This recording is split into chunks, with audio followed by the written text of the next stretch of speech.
So let's get started. Good evening. Europe stands at crossroads. So thank you all for joining today's discussion about the prospects for an alternative approach to economic and social policies in Europe. We are on live stream, so I may extend our cordial greetings to our online followers. So thanks for joining us. My name is Oliver Pausmüller. And I'd like to welcome you on behalf of BeiGeWoM. BeiGeWoM is a non-profit association of critical social scientists and activists, or to put it not in a nutshell, BeiGeWoM stands for Council for Social, Economic and Environmental Policy Alternatives. Much of our work is concerned with myth-busting and with the strengthening of heterodox policy knowledge. So I may combine this short introduction with a decent promotion effort for two more recent publications, Mythen des Sparens, or Myths of Austerity, and even more recent, Myths of the Affluent, or Mythen des Reichtums. So strong recommendations, and don't forget about our journal, our quarterly journal, Kurswechsel. And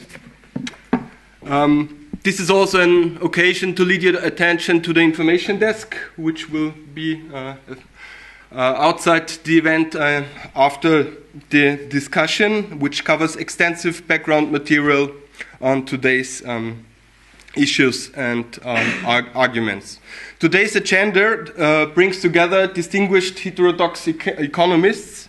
Firstly, Werner Raza will introduce the EuroMemorandum 2015, which this year is headed by the pending question, what future for the European Union, stagnation and polarization or new foundations?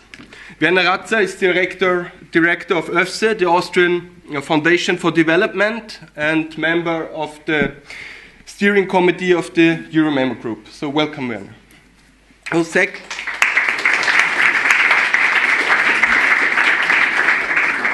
Secondly, Marica Frangakis will address the current economic situation in Greece and the political agenda of the new Syriza government. Marica Frangakis is board member of the Nicos Poulantzas Institute in Athens and member of the steering committee of the EuroMemo Group. Thirdly, Ivan Ayala will address the economic situation in Spain and prospects for an alternative agenda and how the prevailing crisis approach may be challenged by the rise of Podemos. These interventions will be concluded by a reflection on EU's crisis agenda and its receptivity to change by Elisabeth Springler. Elisabeth Springler is Director of Studies, European Economy and Business Management at the University of Applied Sciences, BFI Vienna, and editor of the upcoming book, another strong recommendation, Asymmetric Crisis in Europe and Possible Futures. So let me, last but not least, especially thank our hosting organization, ÖFSE, and our cooperation partner, WIPOL Academy, which for making this event possible. And let's get to a good discussion. Let's have a good discussion and further interventions for the necessary policy change across Europe. Thank you.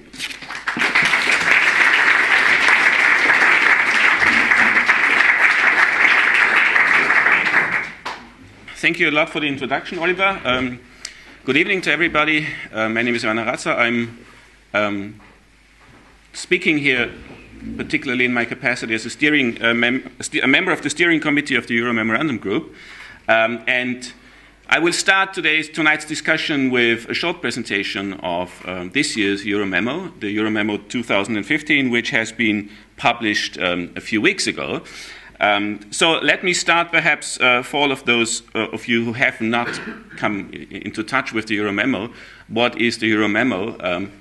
The EuroMemo is actually the annual report of, on the state of the European economy, which is issued and written by the European economists for an alternative economic policy in Europe, or to make it easier, the EuroMemo Group, a network of heterodox and progressive economists and also social scientists I may add, founded in 1995 by a group of then economists who worked on European issues, in particular Jörg Hufschmidt, who was a very important founding member of that group. The first report appeared in 1997. Since then, each year, such a report has been published.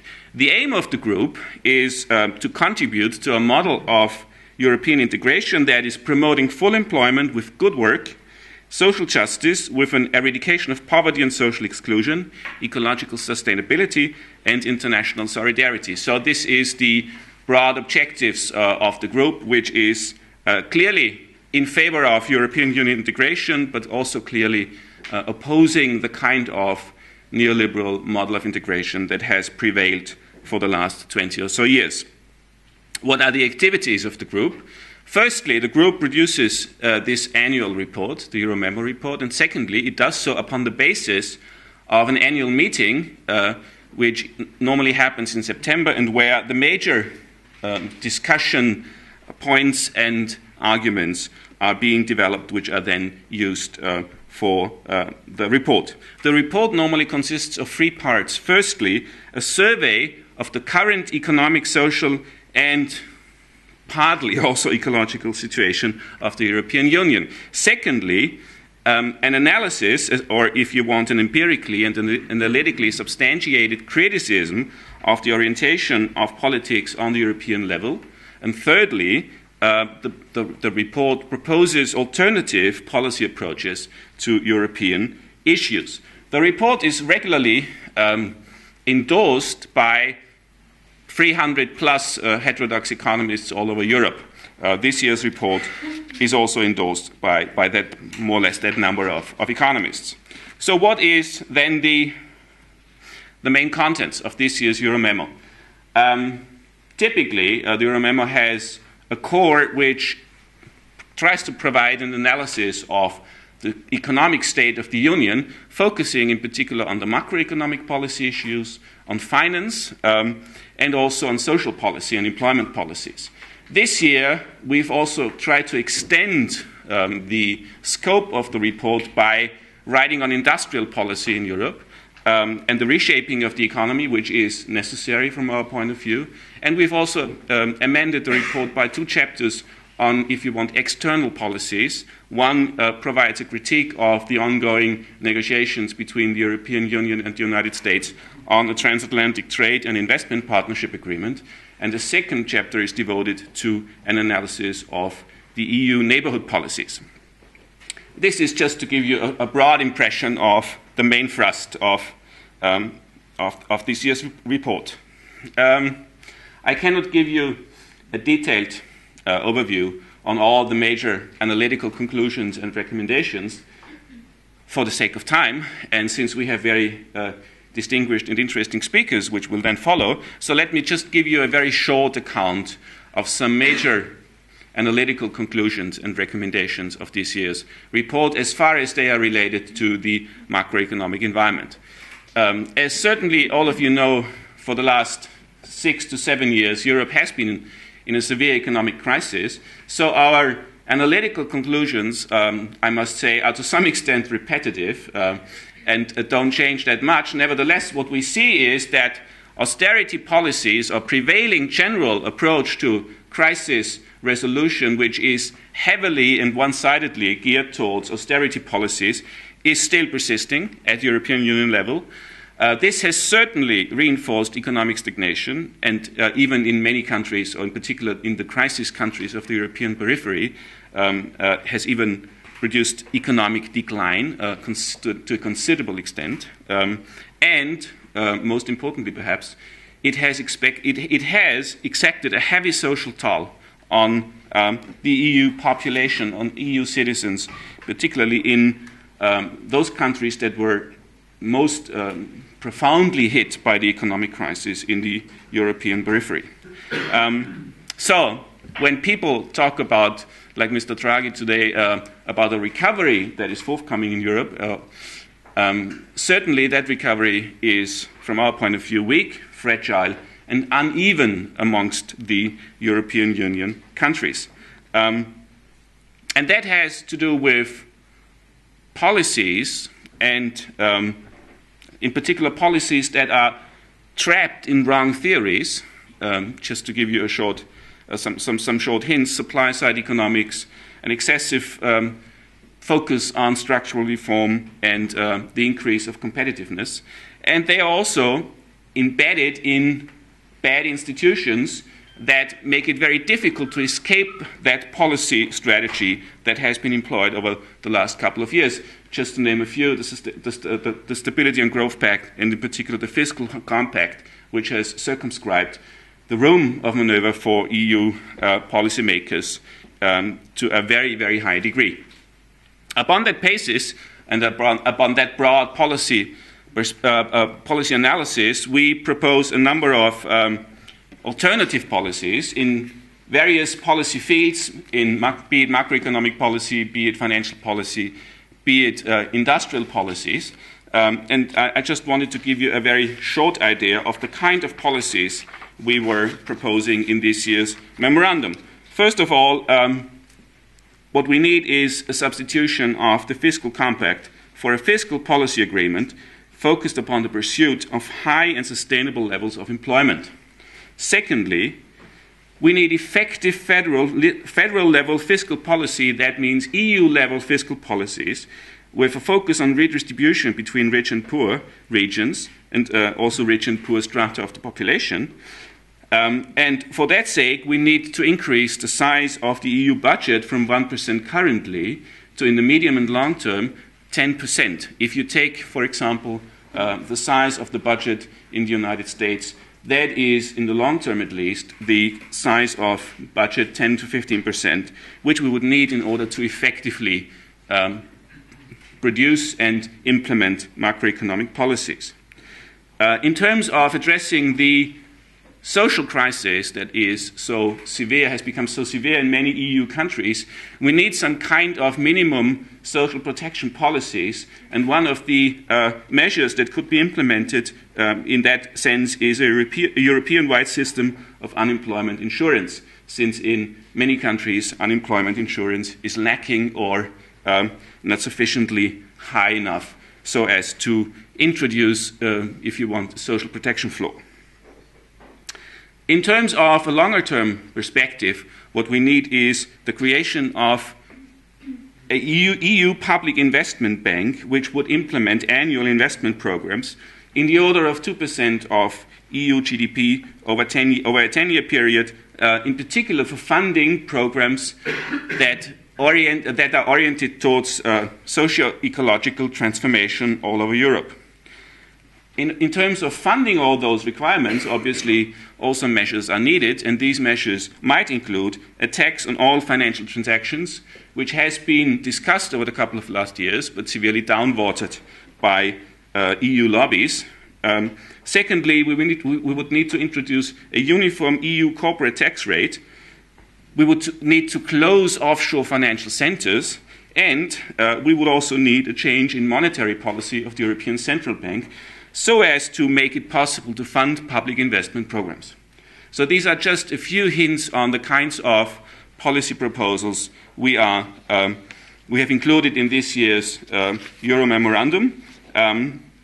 And it is finally my wish to suggest to you that you also have a look into the detailed analyses and policy proposals in the EuroMemorandum. So we've made the EuroMemo available in print editions, in English and in German, which can be ordered by the respective editors.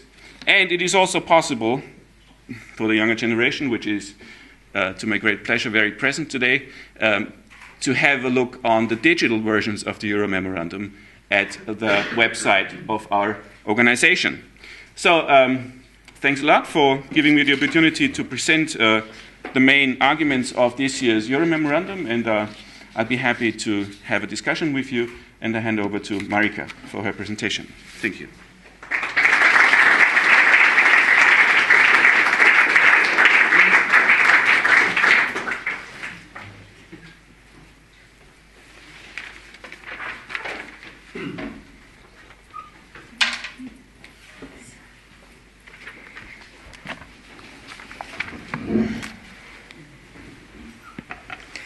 Well, good evening, and first of all, I'd like to thank the organizers of tonight's meeting, and Werner, Raza in particular, for inviting me here and giving me the opportunity to not only talk to an Austrian audience, but to a young Austrian audience, which is great. I have a long, well, that's my second.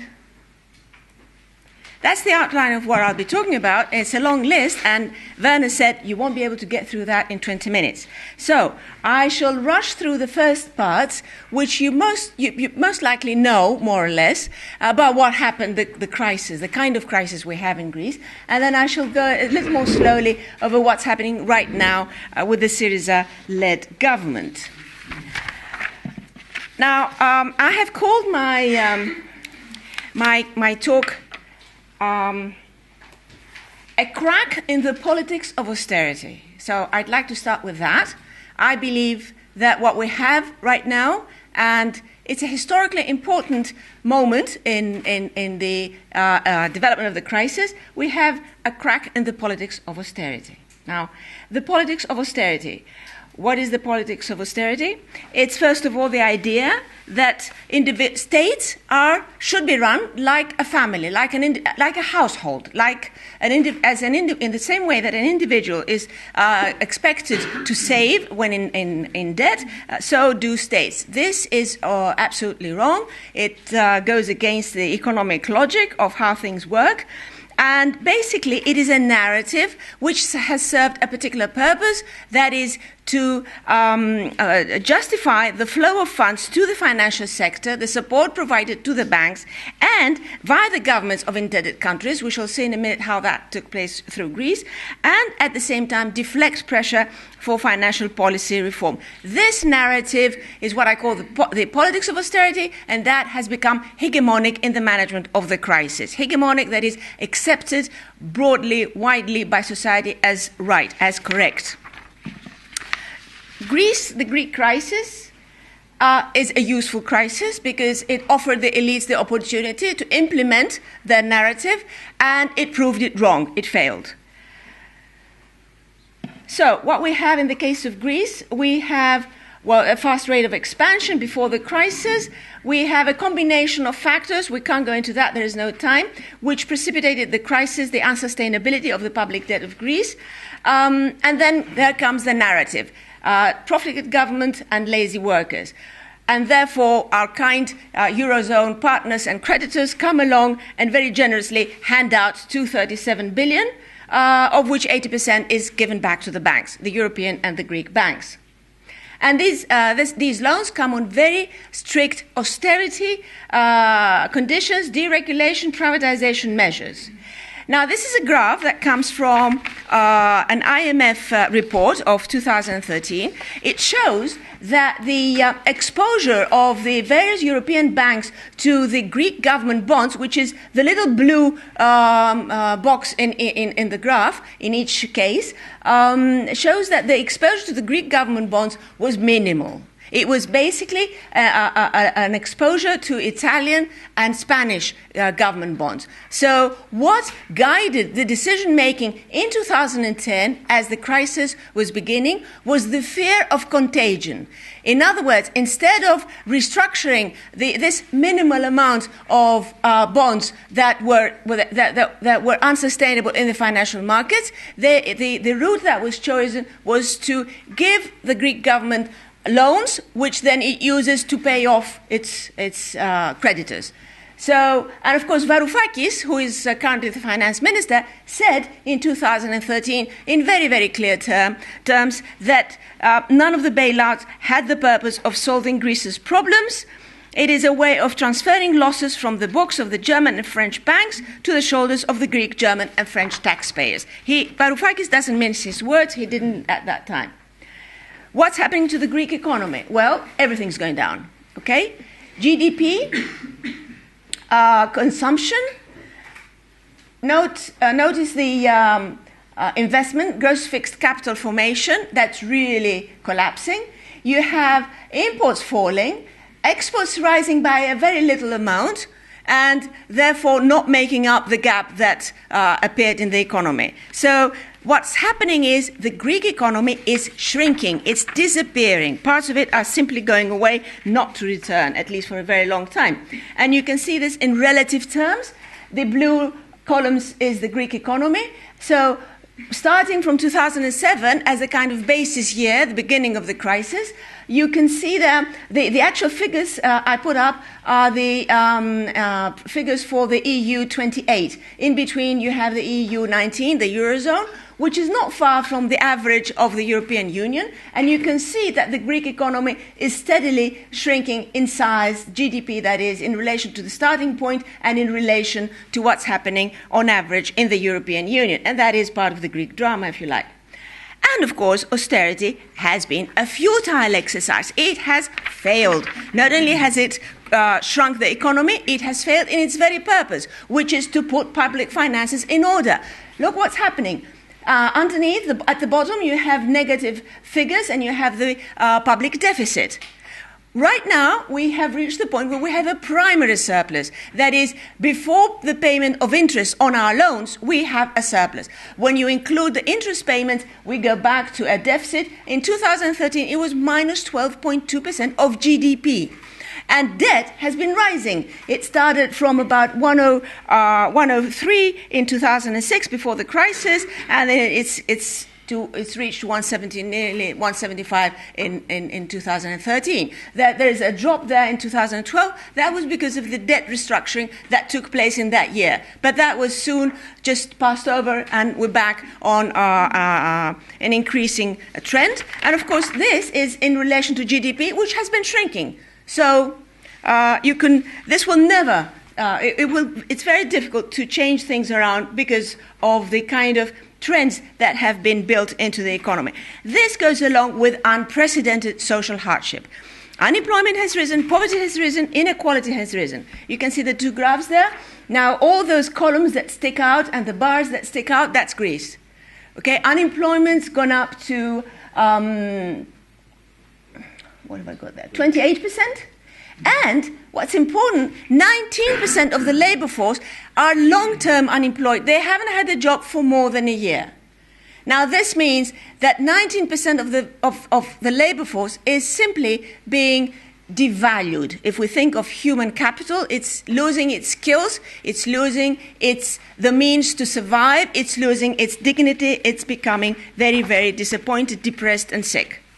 And that hits especially younger people below 25 and women. This is, again, the average of the EU 28 and Greece. Now, we have also had a political realignment. As you can gather, when you have such thoroughgoing, deep economic changes, and which go along with social changes, these changes have political repercussions. The political system has changed. And it has changed in a very interesting way, which is unique to Greece. You see, starting from the national elections in 2009, you have the two establishment parties, the New Democracy and PASOK, the Social Democrats. Now, these two parties in 2009 recorded 77.4% of the vote. They are establishment parties because they have been in power since 1974, after the junta, in alternation. About two-thirds of that time since then, it was PASOK in government. About one-third, it was the New Democracy. But they keep changing, and the policies more or less remain the same, especially after the 1990s. Now, in 2015, in January this year, the sum of the vote that these two got was 32.5. They went down from 77.4 to 32.5. And what's unique to Greece is that you have this very great shift to the left. You have Syriza going up from 4.6 successively through various elections to 36.3. They're not all left-wingers. I mean, I wish 36% of the electorate were left-wingers, but they're not. But they have turned to the left for an alternative way out of the problem, out of the crisis. And this is important, and it's unique to Greece. At the same time, what's happening in other countries has also taken place in Greece, and this is the very worrying point, which is the rise of the fascists. The Golden Dawn, a fascist party, their leadership is in jail, literally, for criminal acts. They carry banners with the swastika on it. They wear shirts with the swastika. They have Hitler on the front cover of a magazine that they publish. But they appeared in 2012. They've always been a minor force in Greek society who were too scared to reveal themselves. But they came out with a party in 2012. They got 6.9% of the vote. And you see, in 2015, they held on to the percentage of the vote, even though during this time their criminal activities have been revealed, and so on and so forth. Now, you have a number of other small parties which keep appearing and disappearing. Another interesting thing is that the Communist Party has lost in part of the electorate and its influence, and the Communist Party was the biggest force in the Greek left since after the Civil War. So this is what the Greek parliament looks like. Now, as you can see, Syriza has 149 seats, not an absolute majority. So it has formed a government with the Independent Greeks, that's a centre-right party, and it has a majority of 163 seats. The political agenda of Syriza. The political agenda is what you see there, a national reconstruction plan with 4 pillars: the humanitarian crisis, restarting the economy, tax justice, increasing employment, transforming the political system in relation to the democratic process, growth initiatives, very particular specific proposals, 2-year job creation program, establishment of a public investment bank, 2 state lenders. You see, we go beyond, we go further than the EuroMemo. We're actually talking about reversing the privatization process that took place in the 1990s. We did have a public investment bank. We did have a bank that financed farmers. Now, these have been privatized, not only during the crisis, but even before that. So what we're suggesting is to establish, not renationalize them because they've been merged with other banks and so on, but to establish new banks in those areas. Public debt. We are arguing for the convention of a European conference, an international conference, along the lines of the 1953 conference, which was convened in order to deal with the debt war of Germany. That conference lasted for a whole year. This is why we should not really, be in a hurry to say, well, the negotiations have failed or have not failed. That conference, which was well organized and where you had the United States guiding the whole procedure, took a whole year. Now, what we're suggesting is that we have such a conference again. On the European level, we support quantitative easing, bond buying by the ECB, the exclusion of public investment programs from the Stability and Growth Pact. The negotiations marathon. As you can guess, soon after the new government was elected, our Eurozone partners started arriving in Athens one after the other and making sure that the Syriza-led government toes the line. Well, it doesn't. There has been a whole month of negotiations with a lot of suspense. An interim agreement was reached at the end of February, but it is only a first step in the first stage. There are more negotiations to take place. It is an uphill struggle because you see, what you have here is the political link that intermediates between what radical economists talk about, what the social movements are about, and the actual political process. You have a government arguing for what we have been arguing for years. And this is a new element, it's an important element, and it's also what's irritating for the European leaders and the European elites.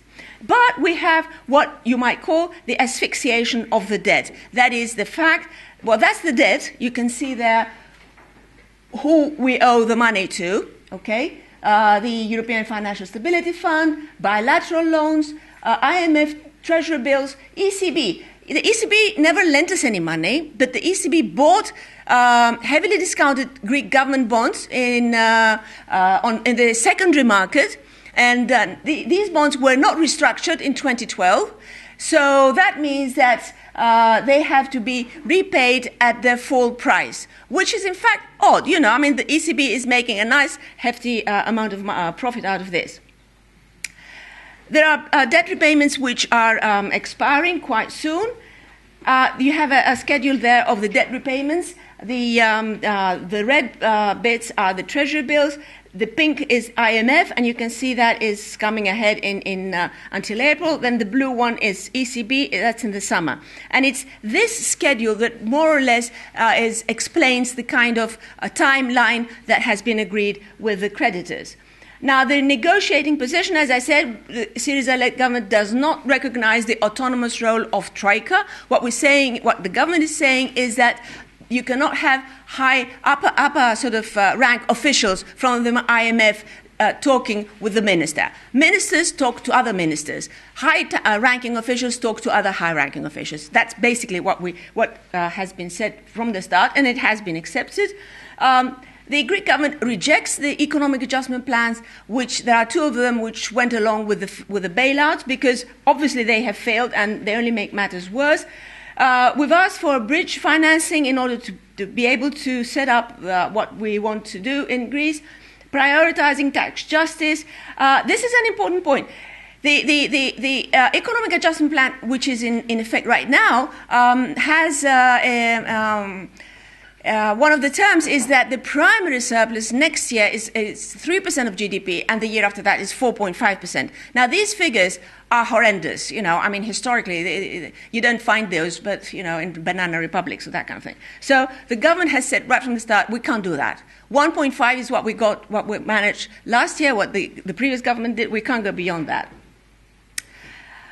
The Eurogroup, on the other hand, well, you have the ECB tightening the screw, right? The ECB said just a few days after it went on quantitative easing and pledged 60 billion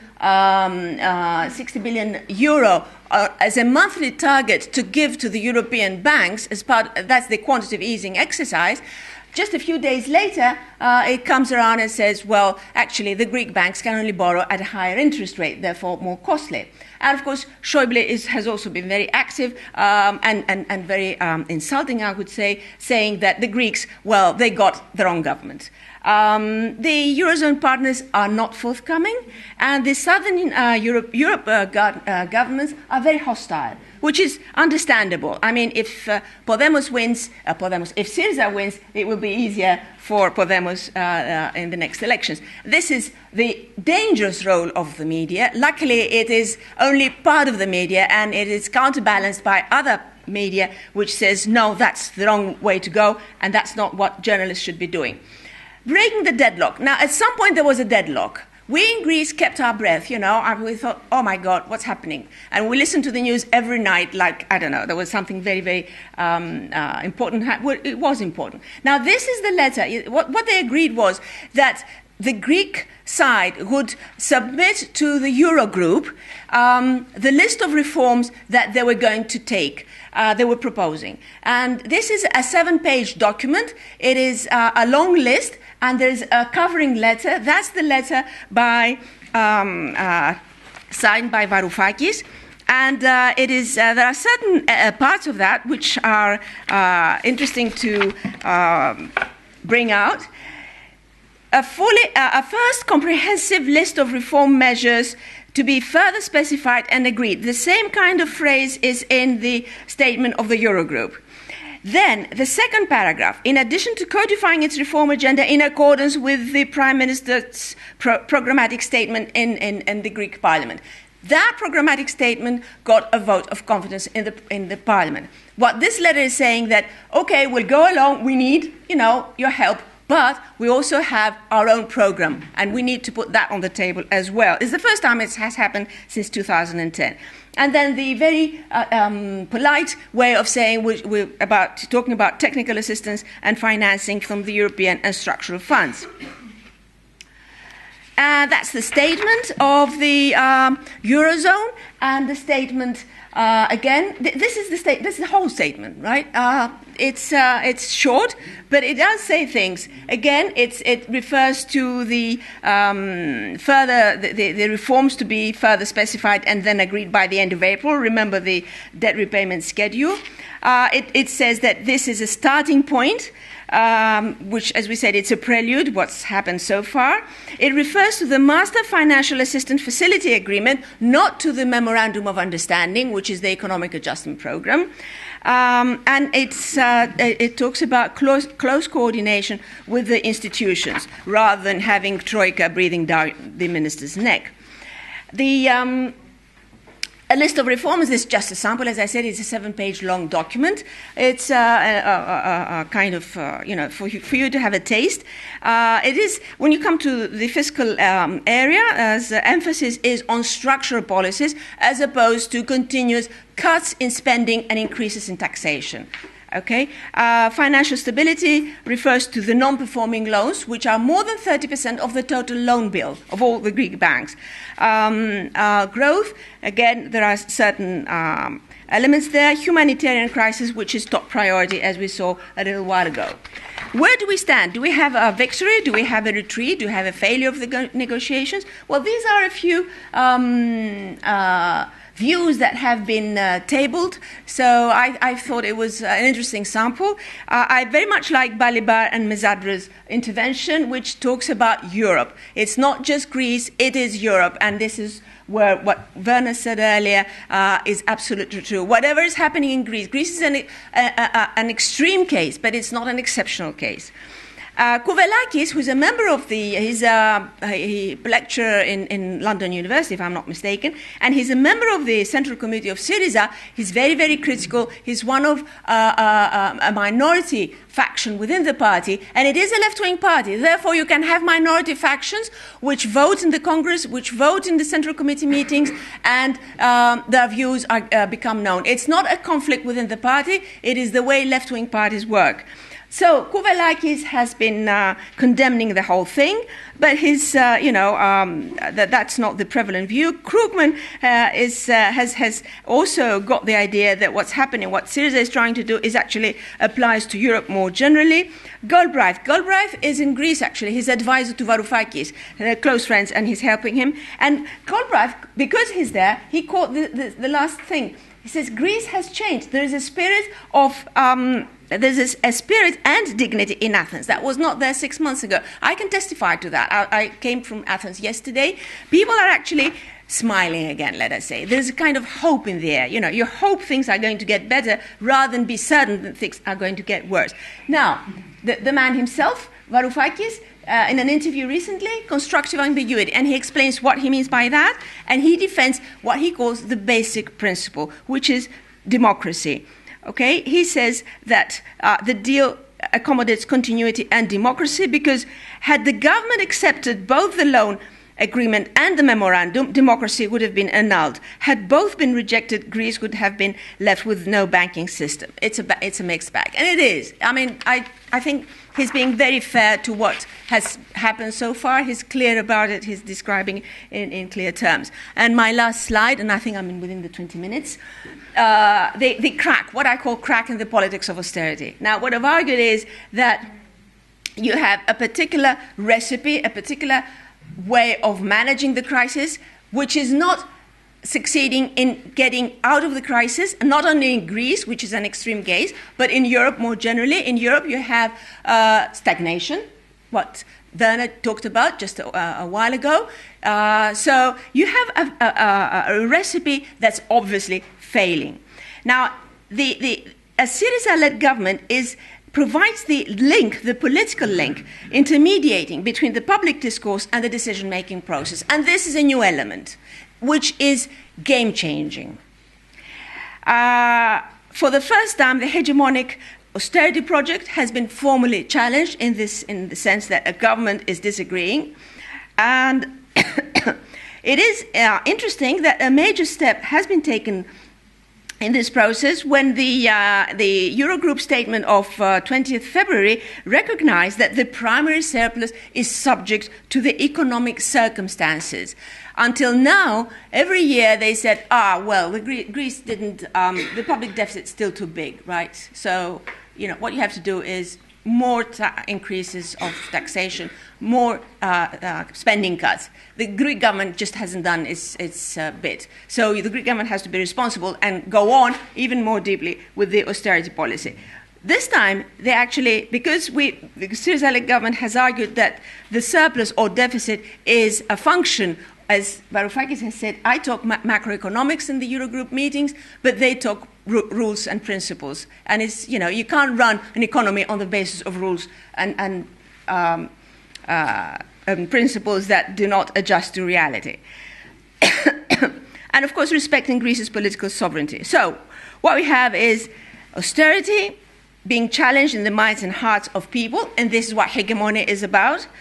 The public discourse is opening up to new possibilities and to radical ideas. I think we have a better future ahead of us, although a more difficult one. Thank you.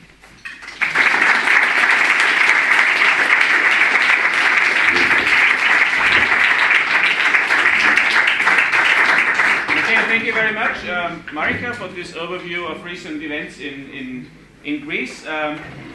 Greece has perhaps been the first example of the country and the political movement challenging austerity, but it seems that there is other examples rising in other countries that also present a challenge to austerity, and one of or perhaps the second most prominent example of such a movement is Podemos, or the movement behind Podemos. Podemos is the political party that comes out of that movement. So we are very happy to have Ivan Ayala with us, who will present his view on recent events in Spain and the political program of Podemos. Thank Welcome. you. I begin not very well, just for the time. Okay.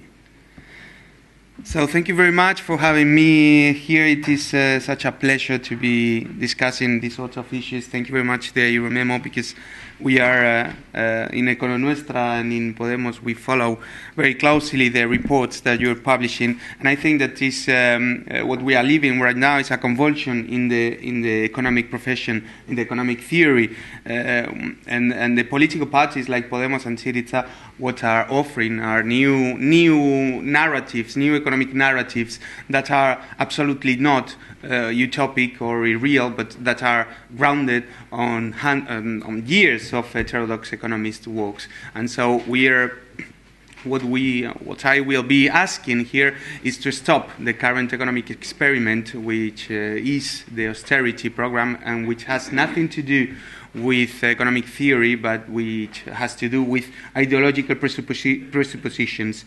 So my main thesis, I think that this falsification of the core premises of the neoclassical economics,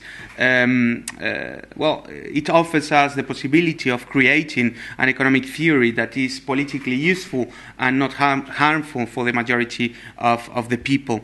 And I'm happy to be here because I think that we have to promote the conversation, the talks between the peripheral interest and in the core Central Europe, because although it seems that they want to present the situation as peripheral countries against the center, I think that there are quite similar trends on the increasing inequalities, of course, of different levels, but that has those sort of similarities and of trends have to be tackled through common policies that can be implemented at the European level.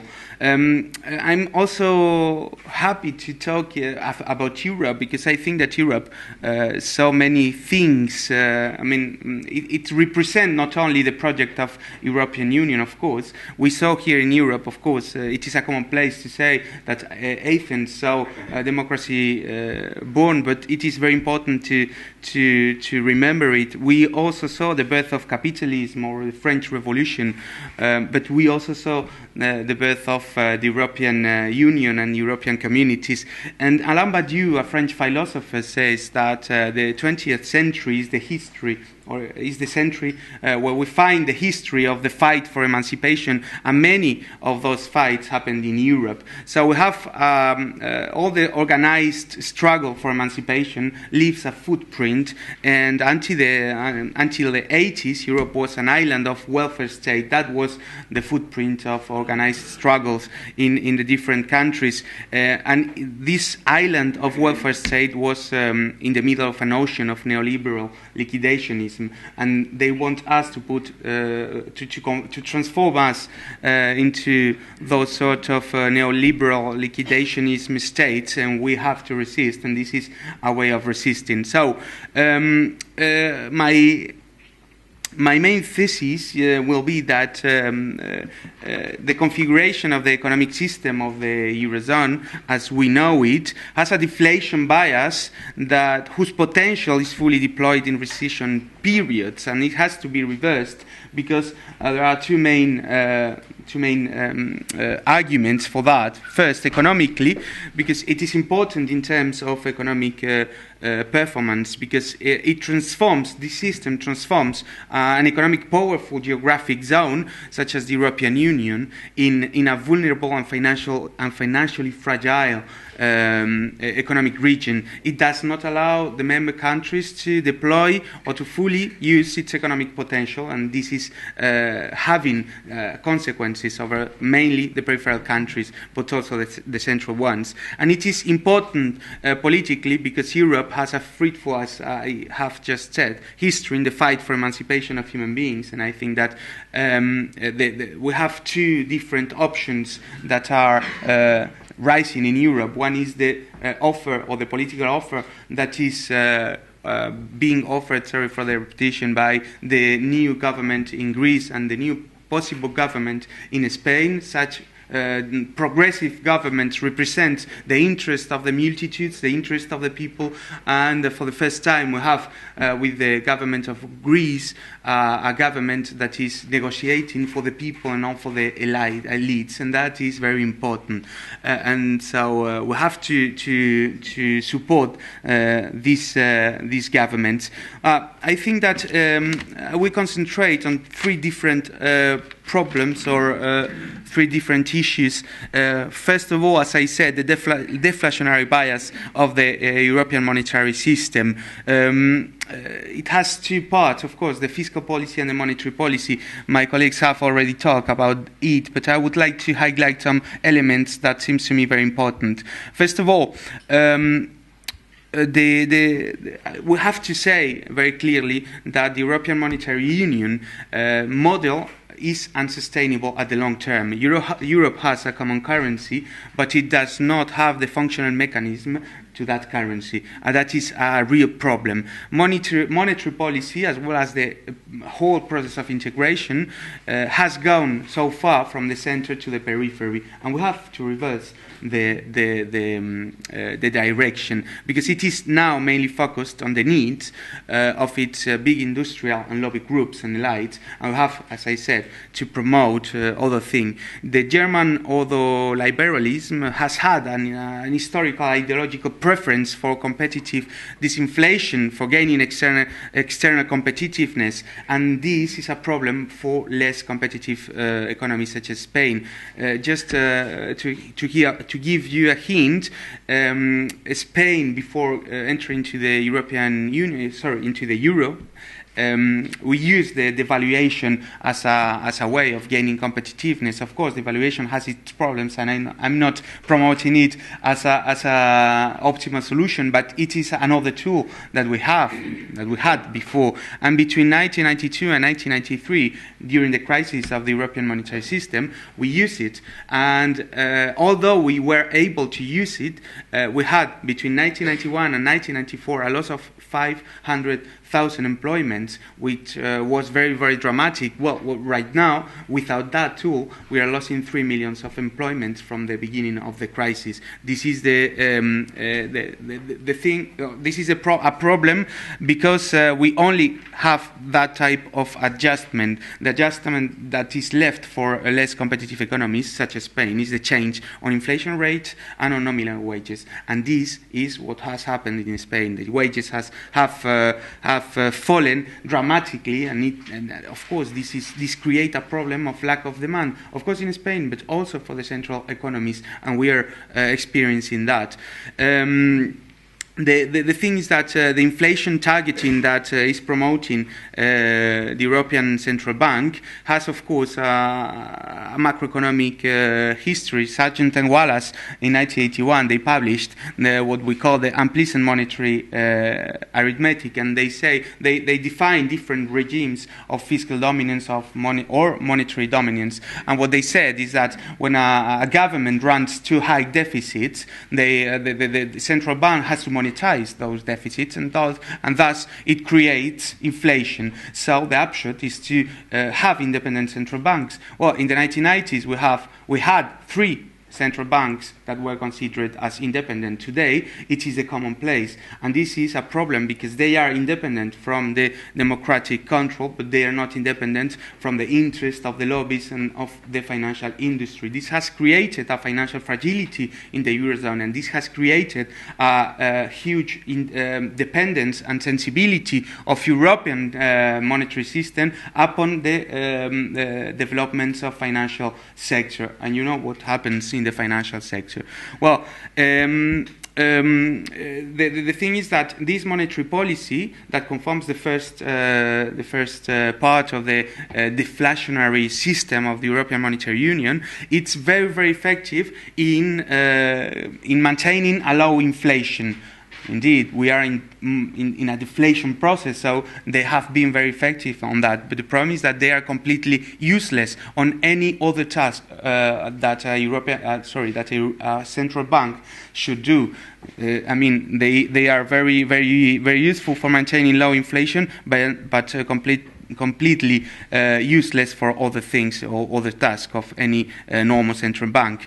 The problem of the deflation here in Europe does not come from the offer side, from the supply side, because of the oil prices. It comes because there is a lack of demand created by rising inequalities and an austerity policy that has increased the problem of debt. Well, the other part is the fiscal policy, the fiscal straitjacket that Werner has so well described. And one of the main important points is the so-called expansionary austerity, which tell us apparently that if we implement budget cuts in periods of recession, we're going to be able to grow more than if we do not that, because there's an expectation mechanism that works, but it works only in the mind of the people that work in that sort of paradigm. Because if we go to the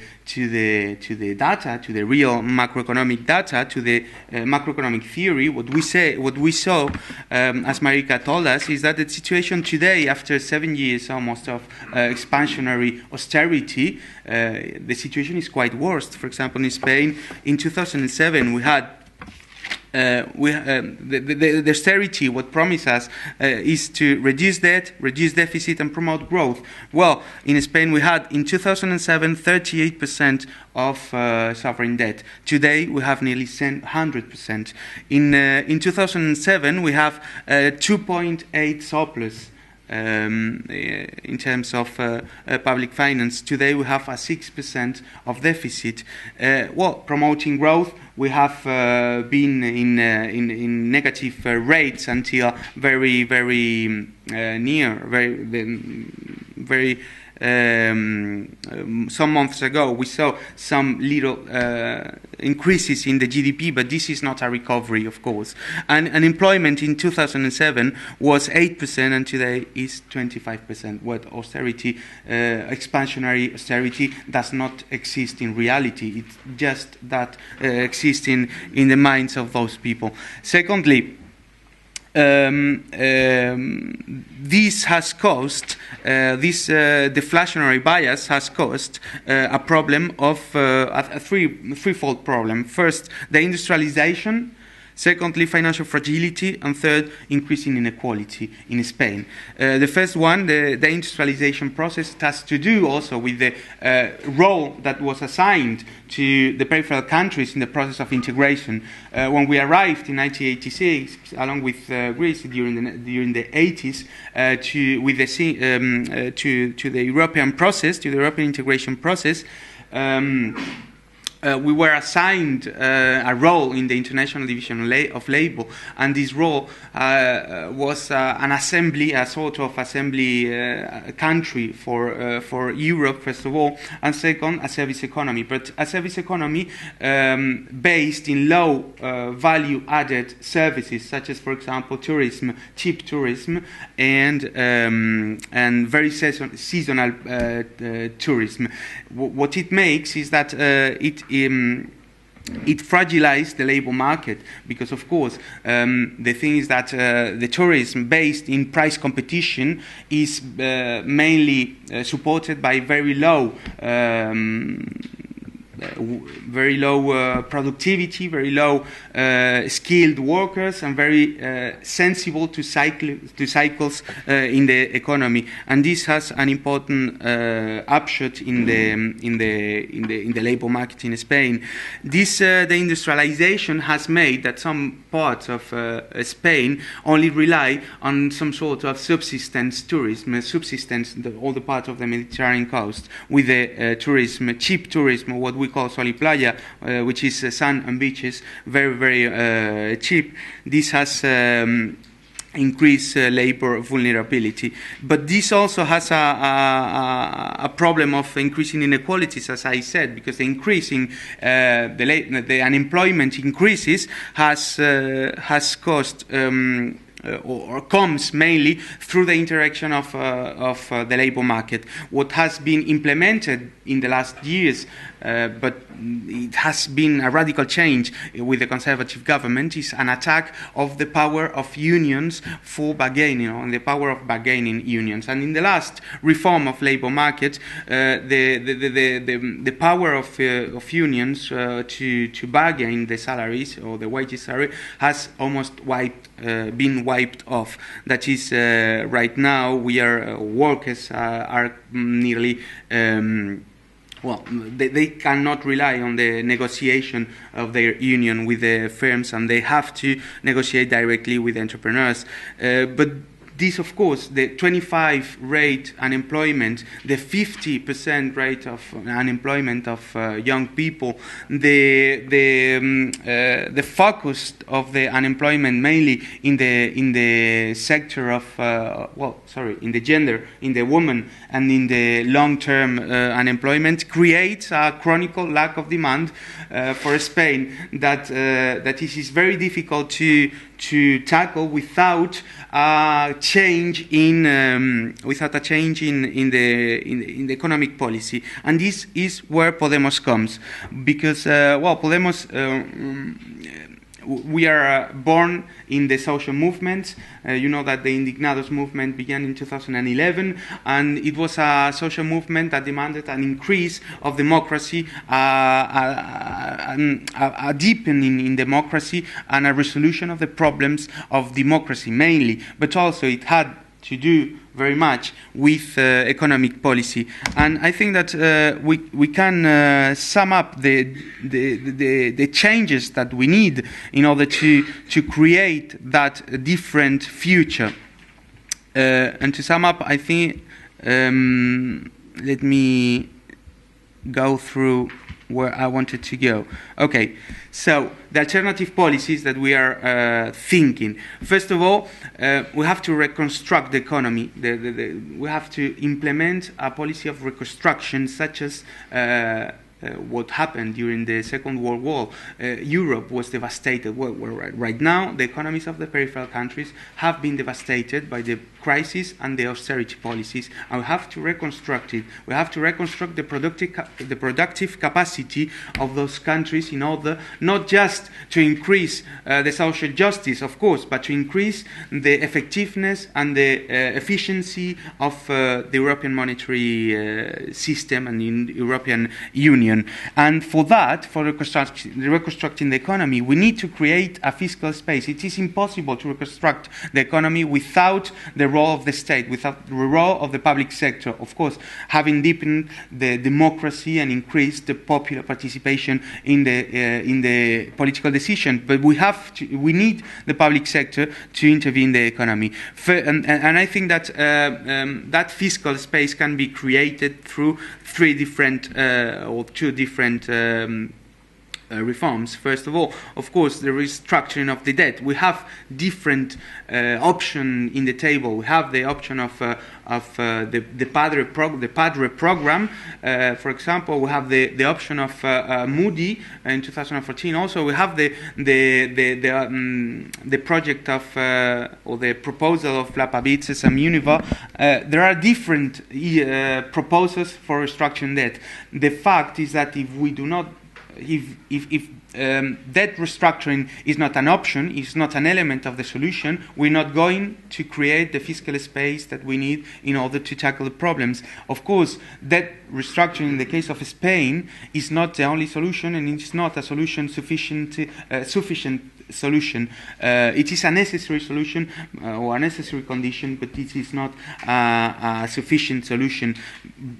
But we have to reduce the stock of debt, because as I see it, we were talking before with Jörg, as I see it, I think that it is impossible in the conditions that we have today, in the conditions and in the growth rate that we have today, and the growth rate that we can project in the future, it is impossible to reduce at a normal pace, what are socially acceptable pace, the stock of debt without a restructuring. It would take nearly 30 years to reduce the 100% debt to GDP ratio for Spain, if we follow the rule of the European Commission of reducing each year 0.5%. 30 years of austerity, it is impossible to imagine. And of course, the reduction of the debt is one part of the stock of the debt is one part of the solution, but we have also to stop or to revert the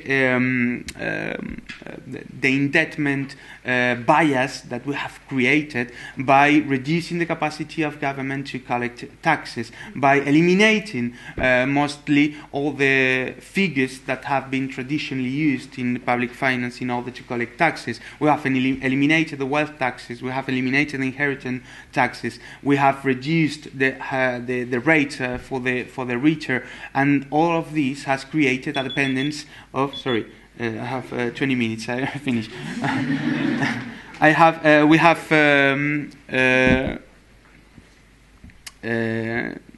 We have lost my argument. In any case, we have to stop the process of indebtedness and the need or the dependence of the financial market, and that is only possible through the fiscal reform, a fiscal reform that has to be radically redistributive.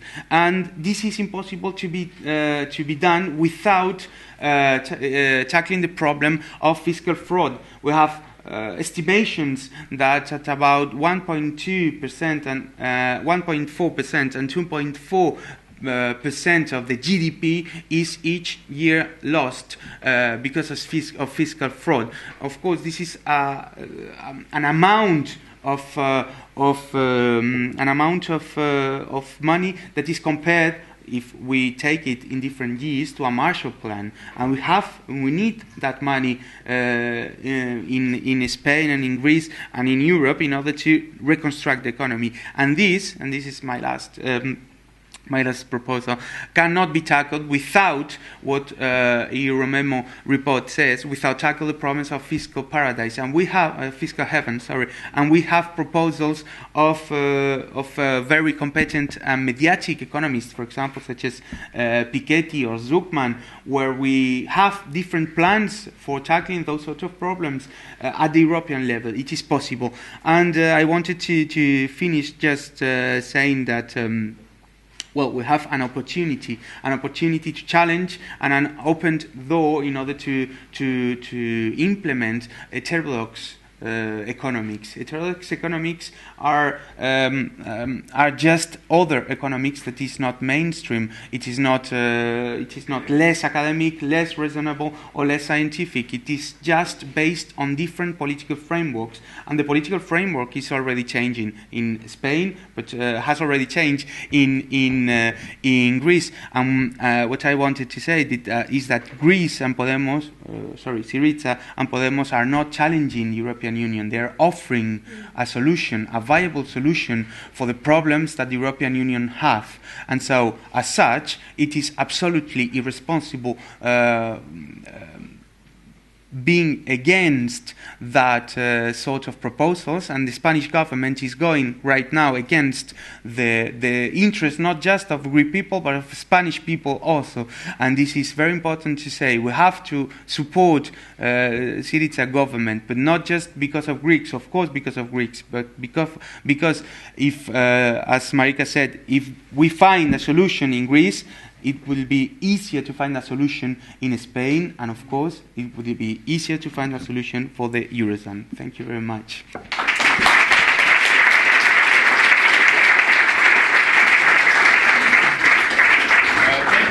Thank you, Ivan, for this exposition of the situation in Spain, and also on your thoughts on conceptual issues of economic theory. We'd now like to wrap up our discussion by giving Elisabeth Springler the opportunity to reflect upon where Europe stands right now.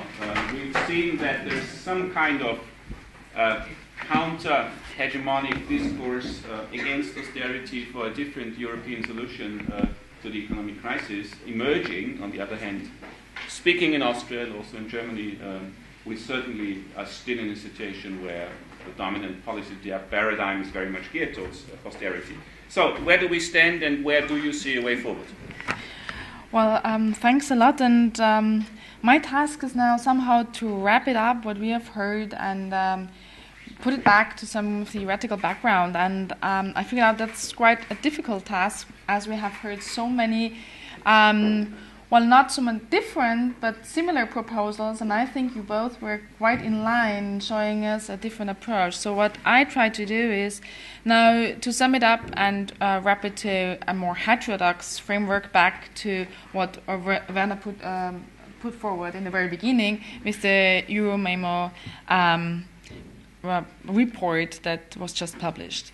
To start with, I found that a talk lately given by Hans-Jürgen Bieling, when he started off saying we moved on from a European dream to a European nightmare, where he stated that Jeremy Rifkin always thought that we have something like a EU as a social attractive and also political attractive model within Europe as a future concept. And what we see now is just the opposite. What we see is uneven development, increasing unemployment, a situation where we have something like dismantling our welfare systems. All these elements that you touched also in your talks. Those are just a very brief mentioning of some of the issues which are obviously seen in all member states of the European Union, and just some of the member states in the European periphery seem to be more, seem to be worse off than the others, which obviously does not seem that mean that Austria or Germany do not suffer similar problems as Spain or Greece. Therefore, the question is, what has been done by the European Union so far to put it as its current state within the European Union? And what we see after the crisis or during the European crisis is that it did more of the same as it did before. Obviously, it was helpful in the fact that we did not move on to a complete crash of the whole situation. So what they managed to do is to somehow keep up the situation by giving us some fiscal stimulus packages, by coming up with some unconventional monetary policies. But obviously, European policy was not able to show us an alternative for the future. It was just to show us a status and helping us not to have a complete breakdown in the European Union. So what is obvious right now, what we see is a political, a social, and an economic crisis. And what we have been discussing today is mainly the economic issues, economic and a little bit social issues. What was not covered a lot is the political determination, meaning of the institutions of the European Union, but mostly the policy proposals which are given by political parties towards the European Union. So let me start with looking at those mainly three elements that we have heard so far, which were fiscal policy, monetary policy, and wage policies. And as was most prominent today, it's the fiscal policy that is a big problem in the European Union, dealing with austerity and the question of how to calm these severe austerity measures of the European Union. Obviously, what was done in the past was that they increased with new fiscal packages, so-called six-pack, two-pack packages, a combination and a joining together the fact that you can only get some new money from the European Union whenever you are able to be in line with your fiscal debt and deficit. And that is the major starting point for today's discussion, but it's not the only one. So we have heard today that we need something that you called it fiscal space, that we are able to move towards a more industrial policy. And I think that's a very crucial issue that has also not been discussed in Austria in the past, that we need something that helps us to combat something that is called deindustrialization, which is obvious in Spain, obvious also in Greece, where we have some regions where there is a very severe deindustrialization. But it's not only happening in the EU periphery, it's also in the core that we have similar problems that we have to deal with. So also Austria should start thinking of a stronger industrial policy and stronger investment. And here again, the EuroMemorandum report points out that we need something that is strongly reflecting investment, a European investment bank, something where we have new monetary efforts to put towards innovation and also towards industrial policy. The second point, which was mentioned today, was the monetary policy, of course, stating that inflation targeting is not the only and not the best issue moving us out of the crisis, but other things should be done. And I think here it's most prominent that we have to look at a shift in theoretical frameworks towards a more demand policy, also in monetary policy, stating that the European Central Bank, as well as any other central bank, cannot have the full capacity of telling us what to do in money supply. Obviously, lowering interest rate and doing some unconventional policy doesn't help us out of the crisis. But again, there should be some kind of demand policy, putting forward some more investment policies to get us out of the crisis. Nevertheless, an issue that has hardly been touched today is the question of the speculative element in the crisis. So you both have been talking a lot about the fact that also banks held Greek bonds and therefore profited from the Greek crisis and profited. But nevertheless, the speculative element that was throughout the whole crisis, the kind of financial instability that started off with the crisis that we have to fight against as well, was hardly touched today. Of course, from a European level, there is some efforts done, like talking about a joint regulation and regulatory mechanism, talking about something like banking unions, talking about a single resolution mechanism to have something like a new monetary paradigm also in the European Union. Now the question that arises is that enough? And is that moving towards the right direction? So is everything that is now in financial regulatory regimes, which is something that is demanded heavily by heterodox economists, which is part of the EuroMemo report, which is part also of your requests, but we do not come up with one solution and proposal here. Is the reframing and regulatory reframing of the financial markets enough to fight against speculation and to promote the real economy? Because that's something that both of your arguments seem to pin it down from a heterodox point of view.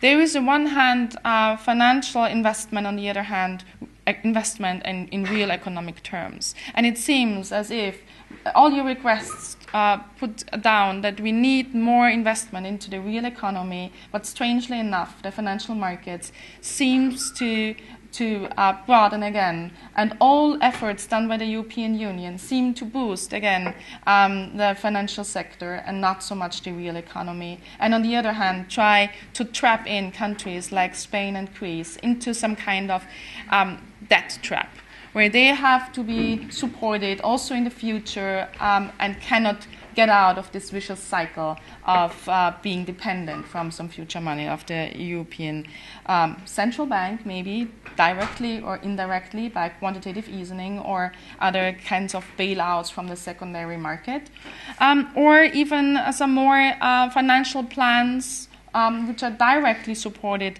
by the European Union or the IMF. So the question that arises here: what can be done to increase the prospect and the positive elements that we see in the real economy? And there was a third element, wage policy. And of course, in wage policy, we see that it was most harmful in the past years, as it was the only mechanism for countries in the periphery to be competitive. And I think that was used heavily to support the other two elements, which were, of course, restricted by the European Union and by some kind of supranational elements. Again, from a heterodox point of view, what is demanded is that we have more social institutions here, a stronger integration of labor, of trade unions, of support of demand-side policies as well, to combat also the diminishing of consumption and the lowering of household capacity to consume and to have something that I think one of you called a good life for the future. This was more or less the economic background that we have heard, and all these elements, and maybe some open questions. And then I think there was a very important turn in both of your speeches as well, and I think that reflects very well what occurs now in the European Union and the member states. Something has to be done. You said it's a crack in austerity, and you said that there is something that we, the member states, have to come up with a new plan. Greece and Spain both came up with an alternative, but they have to be supported by the other member states of the European Union, and they also have to stand up and try to change something of the existing system. And I think also in Austria, with the current discussion, not only regarding tax and the broad tax, I don't want to even to touch one of the single mechanisms in our tax system that we are discussing right now. The whole system of how to reshape the tax system itself is a very prominent issue, and I think here Austria can also serve as give us a new opportunity and be in line what is also demanded by countries like Spain and Greece. As well as the question what to do with the banking sector. Why should only households pay if there is a banking sector which are harmful? So Austria as well here is in discussion of having something like a new system of bailing in the financial market. And maybe it's the task of Austria to work hard on this aspect and leave like austerity fights Greece and Spain, so that jointly we come up with a program that covers everything, or covers a lot of proposals, and not only the ones which are especially in need of a specific point, like austerity problems. We are maybe more in need of a financial restructuring, and other countries might be even more in need of doing something in their welfare system. So I think that this all leaves us to a new element or a new picture of the European Union, where all member states have their task to actively fight against the existing regime. And they have the opportunity now, as it was seen by Greece and Spain, that there is a discussion, that there is also the European Union that starts discussing about the most important, the paradigm, the underlying paradigm that was the prevailing paradigm for the last 25 or 30 years within Europe, within the different member states of the European Union. So I think we have to start here and, on the one hand, try to have a sound and proper macroeconomic foundation from a more heterodox point of view, but on the other hand, to promote these heterodox views in practical policy advice and come up with a joint program for the member states of the European Union, and not with single proposals with one or the other country of the European Union member states. Thank you. Sure.